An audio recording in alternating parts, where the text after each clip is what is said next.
Alright, guys. It's time for the finals of the Patreon StarCraft 2 tournament. We're playing for an amazing trophy. It's actually almost pure gold. Or plastic. It might be plastic. Anyways, after about 6 hours of gameplay, only 2 players remain. We're doing a best of 5 series. And spawning here in the bottom right-hand corner, we have the winner of the very first viewer tournament that I ever hosted. Bottom right-hand corner of Berlingrad. We are looking at Urono's main Nexus. His opponent in the opposite corner, rocking that Lowko clan tag. I guess this is, what is it? The teal, the light blue, the cyan-colored Protoss probes. We're looking at Velharnin's main... Velharnin, why do you keep... For some reason, Velharnin is destroying the dogs on Berlingrad. Like, I'm not saying that's a bad thing, but it is, okay? It's just, in general, it just makes you look bad, okay? Immediately, starting off the series with some aggression. Taking out his anger on apparently some of the dogs that are walking around this place. So Velharnin, of course, from the United States of America. Urono. Where was Urono from again? I think it's Austria. Wasn't he from Austria? I think so, yes. On the bracket it says AT, so I'm fairly certain that it's Austria.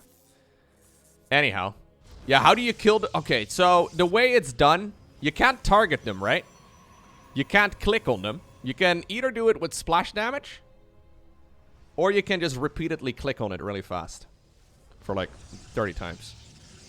Yeah, Austria. That's the country where the kangaroos are. Sorry. I couldn't resist, okay? There's like 3 Austrians in the chat right now getting like, oh, shut up. Bist du verrückt? No, sorry. I didn't mean that. Anyways, Urono. Ooh, sneaky. I like what Urono is doing over here as well, showing the second pylon to Vel. So, generally speaking, when you go for a proxy in Protoss versus Protoss, you proxy the second pylon. But Urono is... Well, he's made a second pylon because Velharnin is in the base. And I guess he knows that at this point... there might be a proxy. I don't actually know if it's a proxy. I mean, I'm just thinking it's a proxy because Urono is Urono, right? Like, the reason he ended up winning the first viewer tournament is not because he didn't try to play macro, but it's just because he really was doing a lot of, you know, cheesy build orders as well. Yeah. Alright. Vel, going for the good old Stargate. They did actually play earlier in this tournament as well, against each other. And in that earlier match... Oh, I like this actually. Mind out the mineral field over there. Urono ended up winning 2-0. So I think Urono right now is at about 4.2k MMR, and the same can be said for Vel. Vel has been on the edge of breaking into Master League for some time now, so this is high diamond. The reason why normally we go for a high ground wall off is exactly this. I don't know what's happening over on this side anyways, but... These Adepts getting into the main base from Velharnin is amazing, although he does need to target fire a little bit. At the same time, on the other side of the map, the Stalkers have made their way into the main base as well. Vel in a little bit of trouble, although Urono does get pushed back. 6 workers were killed here by Vel, which is really nicely done for him, and that's usually an advantage at the pro level that's really hard to come back from, especially considering he went for a Stargate opener. That being said, Urono is not done just yet. He even built a shield battery over here. This is the new patch.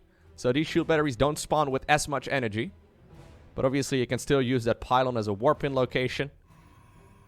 He's gone for a shield battery at home as well. Does he have enough to break through this? Batteries right here for Vel a little bit late. Economical advantage right now for Velharnin. But does he have enough to actually go and obtain the victory here? Backup pylon here by Vel, thinking ahead. Battery here is available. Probably wants to go for like a Void Ray or something along those lines instead. I mean, I guess the Oracle is going to go across the map and try and soak up some energy of that defensive shield battery. 5 probes have already gone down. Okay, additional Stalkers are walking out. Okay. Looks like the man from the USA is eventually going to stabilize. But at the cost of 11 workers. Nice back and forth here so far. Urono did see that Oracle leaving the base. So despite the fact that he does already have a shield battery over here, he did already prepare as well with a few Stalkers. Oh, okay. We're just going to go for a Stasis Ward. Fair enough. Nice moves by Urono, man. High Diamond is actually, like, proper gameplay in 2022. Like, I know I mentioned this from time to time, but like, I used to teach people to get into Master League by literally hitting their queen injects. Like, people in high diamond were not expected to hit their queen injects very well. StarCraft 2's skill level has gone up so much. It's so easy to, like, you know, since everything is percentage based, right? It's really easy to, I guess, make little mistakes. And, like, people higher up on the ladder are still in the top certain percent. And I guess those people only get better. It's really good stuff. Like, whenever you hear someone say, oh, I used to be Masters in StarCraft 2. It is quite important to realize that, like, Masters and Wings of Liberty is not even remote. It's not even the same game. I'm fairly certain if you were Masters in Wings of Liberty, you're like Silver League at this point. Okay. Urono. Hallucinated Colossus. 2 things. Obviously, it's a big target. But also, it provides high ground vision without, like, just derping up the ramp. Like a hallucinated Phoenix would. Lowko, excuse me. Urono is part of the chat. He's Grandmaster. That's true, actually, yes. Lowko, weren't you Masters in Wings of Liberty? I was. Yeah. Yeah, I was.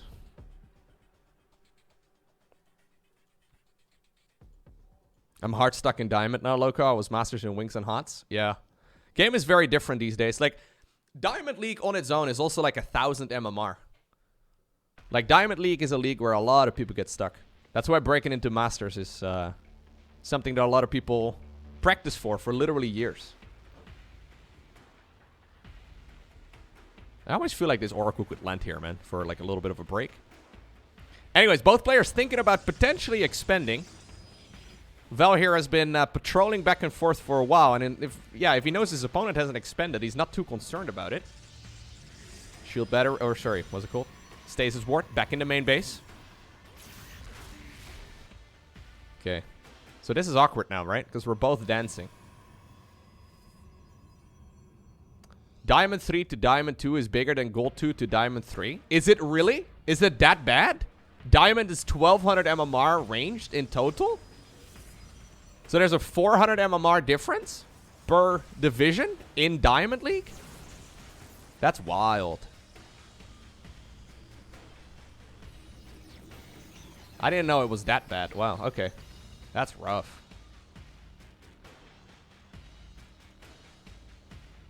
Yeah, it's noticeably... Okay, hold up. The battery over here is usually a bit awkward, but it might actually work out. Yeah, Urono has the concave here as well. Both players using those Guardian Shields. No targeting right there by Urono, so at the very least, yeah, a lot of damage can be done. Slow warp-ins over here as well. Like, those Guardian Shields are absolutely massive. I like it. Some defensive force fields over there. Oh, well. I guess it's Urono with an offensive warp-in. These are a little bit more defensive over there. Zealots are like, come on, let me out. Blink at this point is done here for Urono. Charge is done for Vel, but... Okay. The next step in the master plan is a dank shrine. At this point, there is absolutely zero detection here for Urono. He does have a robo facility. Okay. Immediately starts it up. Probably thinking the same thing. He's actually spotted it. Okay, so he knows that there is a dark shrine.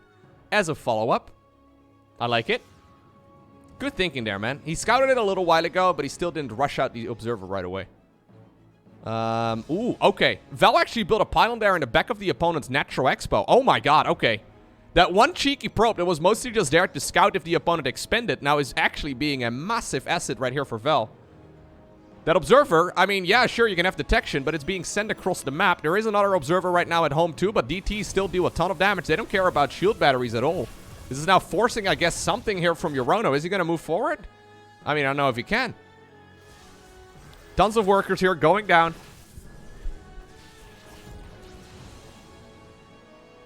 Ten probes. It's a lot of workers. Pylon over here also being shut down. Alright, I think this is going to probably force Urono's hand. I would love to see an observer over here, man. Or, sorry, a sentry over here or so to, like, force field the ramp. That would be huge. Instead, Vel is thinking about defending the ramp over here, which I don't know if I like this all too much, to be honest. Like, sure, he's killing a lot of his opponent's stuff over here, and this is going to force the all-in here from Urono. But as long as that observer is up in the air, he needs to find something to actually deal with that army. Big blink in right here from Urono into the main base as well. Probes, once again, pulled away from their mineral lines. Good game to start on, man. Oh. DT are in the mix, too. So I think it's probably important to note that the win condition in StarCraft 2 is to kill all of your opponent's structures. This does count as a set of structures. Because it looks to me like Velharnin is losing his main base. And Urono is losing his. Kind of. Ish. Actually, Urono is, No, I think actually Urono is just straight up winning this. I thought there was still like 2 or 3 Dark Templars inside of the main base. Oracle decides to join in right now too. There's another DT over there. Vel, uncharacteristically for, you know, a Diamond League Protoss player, not actually using the all army hotkey. Crazy stuff. Alright. So I guess we recall, right? Like, you can just recall after this? Dark Shrine eventually goes down. Who's winning this? I think Urono is winning this after all. Yep. Velharnin types a single G and leaves the game. Alrighty. Game 2 in this best of 5. We find ourselves on Pride of Alteris. A map with 2 gold bases. I'm just saying. I've seen many gold bases come into the mix. This is not just your regular conventional 8 mineral field or 6 mineral fields. It's 8 of them here in total. Val going for a high ground wall off, it seems. Urono going for a low ground one. This map is obviously great for low ground walls. Mostly because you have this nice little ramp right over here, right? Look at that. Imagine being a zealot and you're marching up this ramp. It's beautiful, right? You have this beautiful archway right over here. Urono also a connoisseur of the salt shaker.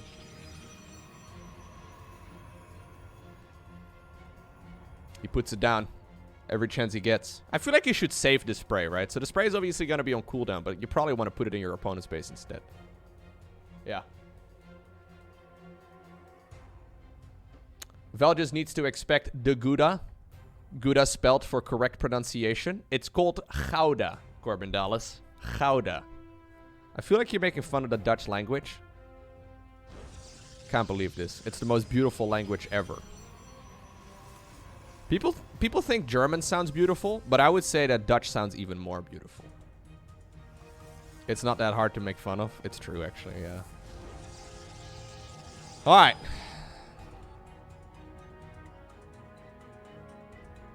Let us see how this goes.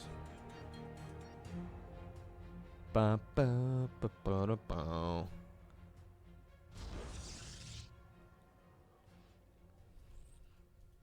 Urono walling himself in. He's not signing up for any of Val's shenanigans. Can sometimes backfire, though, if you get a little bit too aggressive here and then, you know, units fly into your base and you can't send them back in. Thank you, Withhouse, by the way, for the subscription. I appreciate you.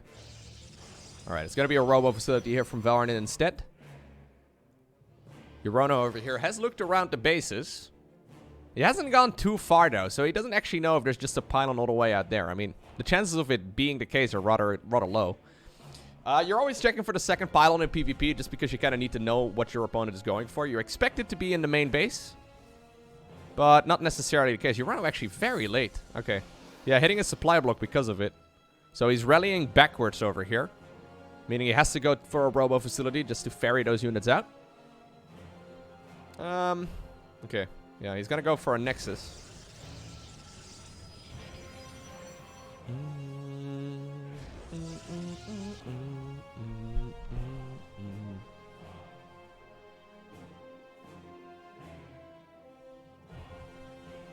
Mahogany in the chat still as well, right? Urono's dad actually watching the games. I remember this from the first viewer tournament, which is pretty cool. Yeah, he's done a full wall off. So one of the tricky parts here for Vel, right, is he wants to go for some cheese. But obviously all of these units right here are on the high ground. So, yeah, it's hard to actually fight here. I like the fact that Urono also warped in a couple sentries.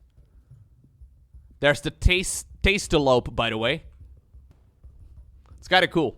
So Tastes and Artosis have been casting games over in Korea for many, many years. And there's also an Artosalope somewhere on the other side of the map. I don't know exactly where it's at, but it's... I don't think we can see it unless a unit is close. But yeah, there is a Tastelope and an Artosalope on Pride of Alteris. Pretty cool. Lowko, don't want you pronounce... Wait, why don't you spell it Chowda? As it's... No, it's pronounced Chowda, guys. Okay, Urono doesn't know exactly what he's going up against right now, but he realizes that something's fishy. Okay, he's setting a rally point as he saw it, which is kind of funny. I guess he just wanted to go to the main base. Yeah, he already expected it to be there. Just making a double sure that everything's... You've already scouted it, Urono. Urono doesn't realize he's already scouted it. Does he not look at the minimap? Okay, he's... I guess he's just making double sure there's not like a proxy expo somewhere? Alright, well, he's got a massive red dot right there on the minimap, so I guess he should realize that something's not quite right. Anyhow, so Vel obviously can make use here, despite that high ground, of the War Prism, right? The War Prism can make things a bit better. But honestly, this all feels kind of shaky to me now. You kind of rely on dealing a lot of damage very early on, and at this point, I mean, look at Urono. He's not even bothering making a shield battery. I mean, I feel like one shield battery might not be a bad idea, but... yeah. Okay, so Vel instead decided to go for the Expo here. Urono goes for the Stargate. I don't know about the Stargate.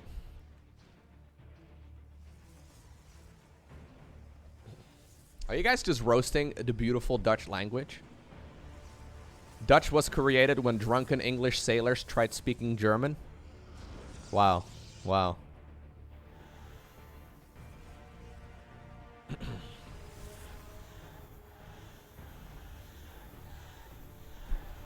We have some epic elevator play over here. Urono has no idea. He's actually thinking about sending out his own units. Alright. Well, now he knows.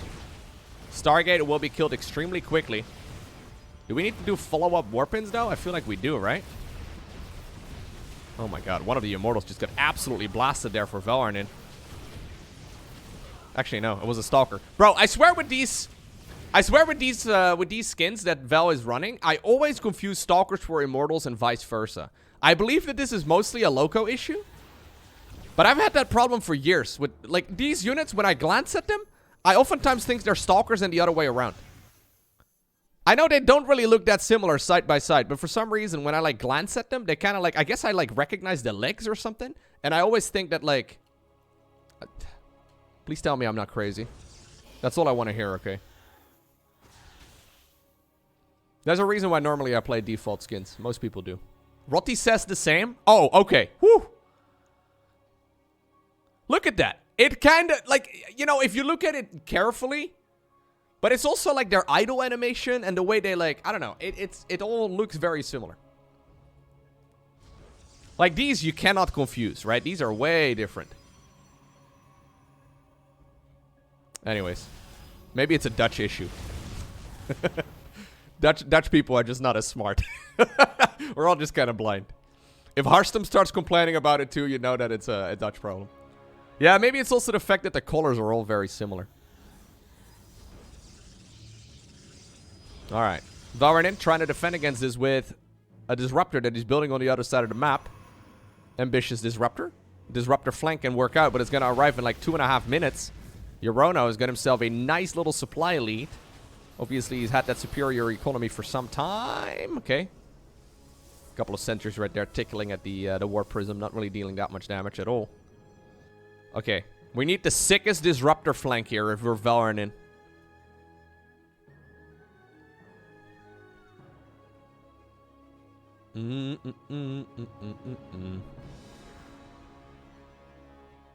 Couple of shield batteries would probably not be a bad idea for Vel.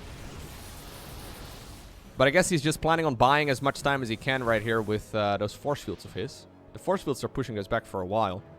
Alright. He's got one Disruptor. Will he capture it or will he let it slip? Okay, well, it's already been slipped, guys. Never mind. Disruptor flag!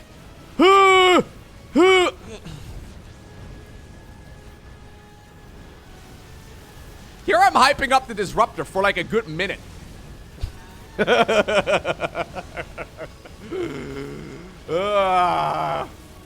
It could have been so good, though. In my defense, it could have been so good. Right? You guys could have, like... It could have been so good, right? It could have been a good flank. Yeah, it could have been a game changer. 2,000 atmospheres, that's like 200 meters below the surface. I'm fairly certain it's more like 20 kilometers below planet Earth. Yeah, 2,000 atmospheres. I don't even know if things would be floating to the surface anymore, man. Anyhow, guys, match point right over here for Mr. Urono.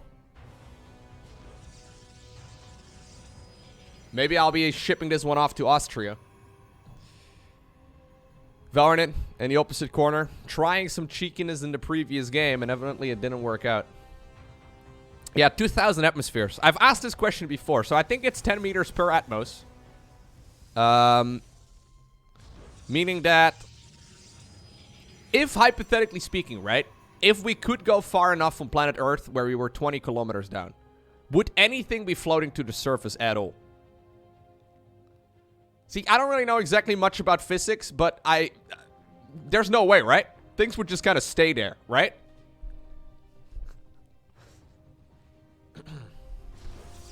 I don't know, man. We see things going to... We see things whenever they die on this map, at the very least. We see them floating to the surface. Yeah, it has to be too much pressure, right? It depends on the water circulation. Yeah, it's like 7-something kilometers below the Mariana Trench, which is quite far down. It depends on material density instead, Lowko. I think you'll get crushed by pressure. Oh, no. I was not talking about humans. We get crushed by everything, dude. Once you start looking into this sort of thing a little bit, you'll find out humans are kind of weak and pathetic. We're good at some things, but we're definitely not very good underwater. That's not really our specialty. Anyways, maybe someone can let me know. We've had this map 2,000... Oh, my God. We've... Hold up now. Urono is... Okay, Urono over here is going for a robo facility on the opponent's side of the map, right? Trying to get a quick and dirty all-in here in the final game of this series for him, if he wins. Velharnin is proxying a Twilight Council, and I'm assuming he left a little bit of space over here for a beautiful structure shaped with a couple of Templar heads, right?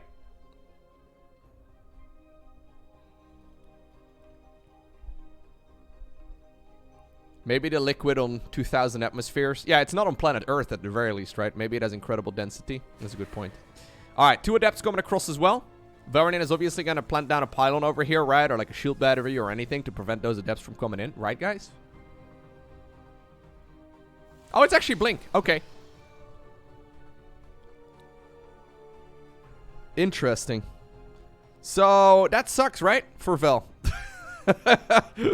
This is the rock, paper, scissors of Protoss versus Protoss. Where, like, Blink Stalkers kind of get destroyed by Immortals.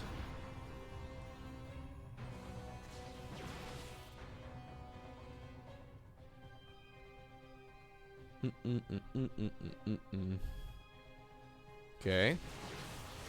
There's Immortal number 1. Immortal number 2 is coming up as well.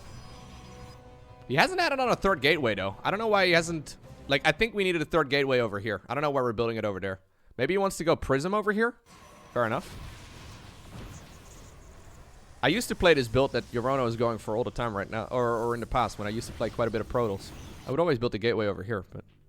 Anyways, 2 probes have... Or, sorry, 2 adepts have snuck into the probe line. Not really that efficient, to be honest. I mean, 4 probes is obviously nice, but I think Urono's trying to win the game.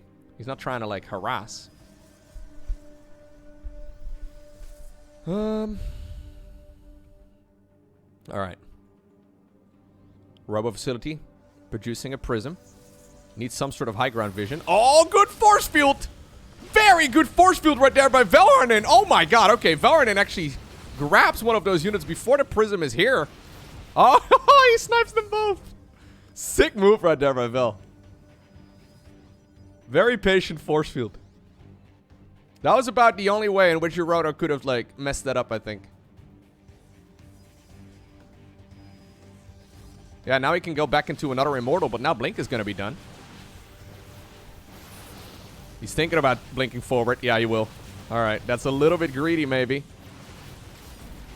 Blink is soon going to be on cooldown, or off cooldown rather, again.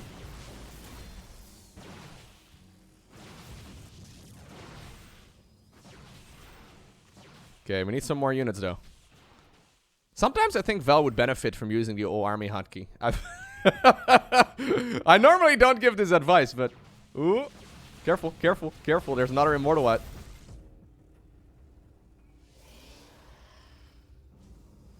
Alright. So, you don't really want to wait here too long, I guess, either, right? If you're Vel. Yeah, the problem is that immortal absolutely tears through everything. It's got so many shields as well. But there's no more prism, so you could just chill on the high ground, I suppose. There is an observer up above, though, which I really quite like it for Urono. This might still work out for Urono here regardless. The prism over... Or, sorry, the... Ooh. Ugh, the observer there providing high ground vision so those units can still do damage. Urono also shading a few adepts over there. Okay, we need a Stalker Warp in, Vel. I would like this to be a series. Those two adepts actually, once again, man, dealing so much damage. Battery over here, out of energy too. No mining here for Vel for quite some time. And despite the fact that Vel had some really sweet moves, I think that maybe Mr. Urono might just be one bridge too far here. Soon there's gonna be another Immortal out. And even though the Immortals haven't been as effective against Stalkers as they normally are, I don't really see what Vel is going to be able to do against it.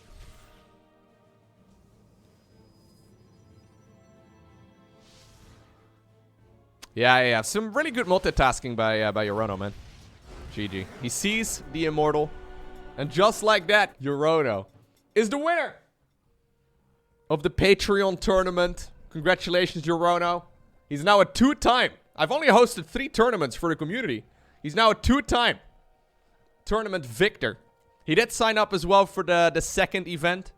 So the first viewer tournament I did, it was limited by the MMR. So only people below Masters could participate. The second one was unlimited. So we had a couple of Grandmasters sign up. And obviously the skill level there is quite significant.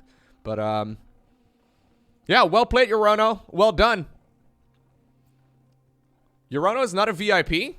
I think we need to fix that, guys. If you want to have the trophy, Mr. Urono, let me know. I'll reach out to you on Discord if you're interested. And I'll ship it to your home if you want me to. Should we come to the Netherlands to get the trophy? I mean, I could ship it to you. But if you happen to be in the Netherlands, you can come pick it up. That works too, but... Seems like a long drive. Command, edit, Urono. Winner of the first... LowkoTV viewer tournament. And the winner of the LowkoTV Patreon tournament. Alrighty. Congrats, Urono. Very well played. Solid series. Thanks to everyone who participated, by the way. And thanks again for the mods for helping me run this whole thing as well. Everything went extremely smoothly today.